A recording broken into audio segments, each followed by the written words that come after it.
Hey, what's going on, everyone? Greg here with RC Driver, and we are back with our project Traxxas Lifted Bronco. And, well, I got relocated by my kids to this side of the bench. I was building it over there on the other side of the bench so I could just have a dedicated space for my project. And then my kids took it over for their own little build. But anyway, what we're going to do today is we're going to put the portals on our chassis. We're going to use the links from the lifted kit. We're also going to go and put the long shocks on from the lifted kit. And this thing is really going to start looking like a truck. All right, let's head over to the bench, get to work.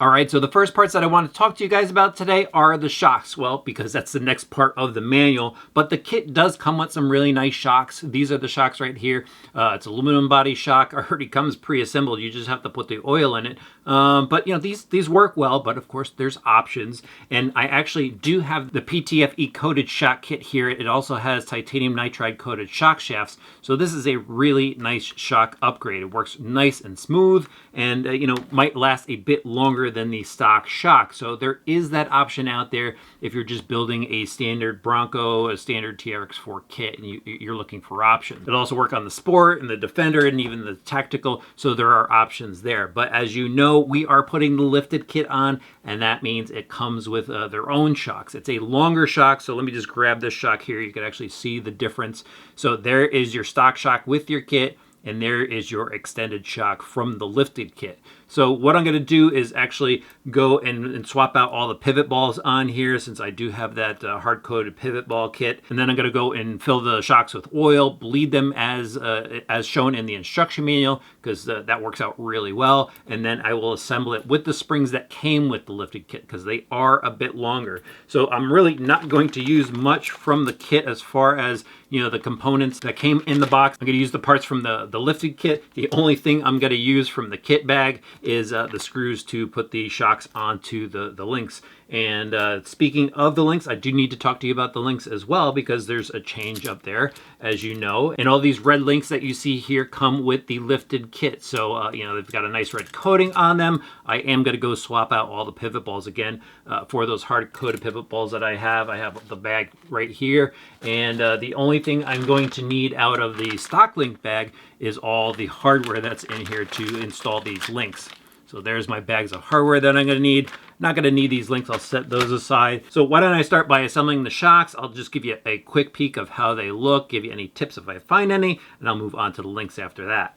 All right, so that was kind of a lot of work, but actually pretty easy. The shocks are super easy to bleed as long as you follow the manual. Like I said, fill them with oil. They suggest to fill them up to a certain point, so just make sure you do that. Get any air bubbles out that are underneath the piston, cycle the shock a little bit, and then, you know, fill it up, and then put your cap on while the shock shaft is all the way up in the body. And they build just nice and smooth. These shocks feel so good.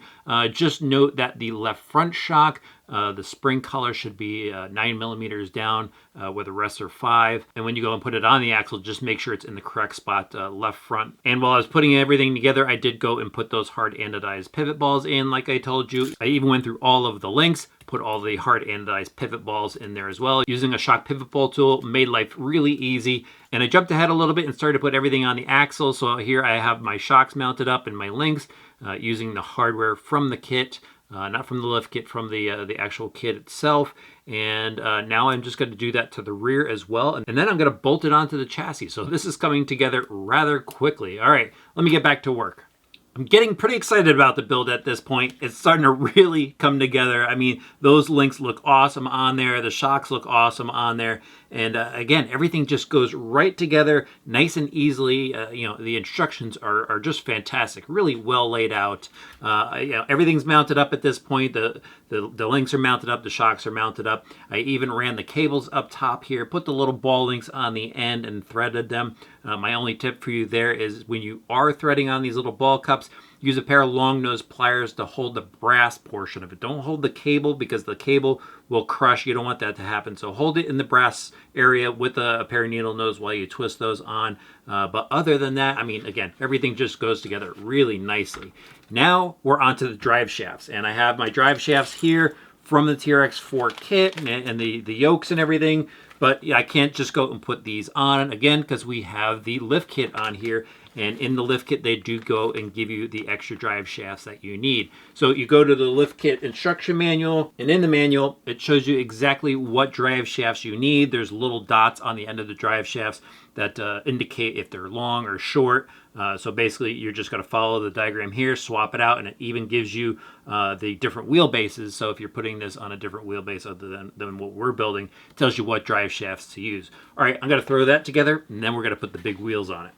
So there they are. The drive shafts are in place, and as you would expect, they went together nice and smooth. I like that Traxxas goes and puts a little bit of thread lock on the screws that hold the drive shafts together, because there's a lot of stress on those, and that just kind of ensures that those screws will hold those drive shaft ends in place. Just make sure you go and put a little bit of grease on the universal barrels there, just so they don't bind once you get them wet or something like that. All right, now it is time to put these wheels on. And these are the Canyon Trail 2.2 tires. These things just look very cool, guys. Love the way these look. They've got that nice gunmetal look to them, and then the beadlock ring here. Pretty neat. All right, let me go throw these on so we can take a look at the truck with the lift on it. And there it is, guys. Look how high this thing sits. It is up there. I had to pull my Defender down just to see the height difference between the stock truck and this lifted truck, and it looks super cool. I mean, people love to lift their trucks in real life, and it makes sense to do it in RC as well, just to have that cool, raised up look. And you can go off-roading with it and still climb over stuff, and it's all about the look. And Traxxas really picked up on, all the different aspects of off-roading, and the lifted segment is definitely out there. There's a lot of lifted trucks in my town, and I don't think they ever see any dirt at all. But this thing, it's going to see some dirt. It's going to be a lot of fun, and it just looks so cool. I can't wait to get the body on this thing, which means that's what's coming up in the next portion of this build series. We're going to talk about that painted Bronco body that you could get from Traxxas. I'm going to throw it on here along with the lighting set that I got for it, and we'll finally go take it outside, see what it looks like running. I can't wait for it. It's just going to be totally awesome. It's been a great build experience so far. I was a little worried about building this thing. There was a lot of, just different components that were going on it, but the instructions were awesome, and the things just go together nice and smooth. I didn't even have to go online once to double check anything. Everything is just really laid out well in the instruction manual. All right, guys, we'll see you back for the next part of the series.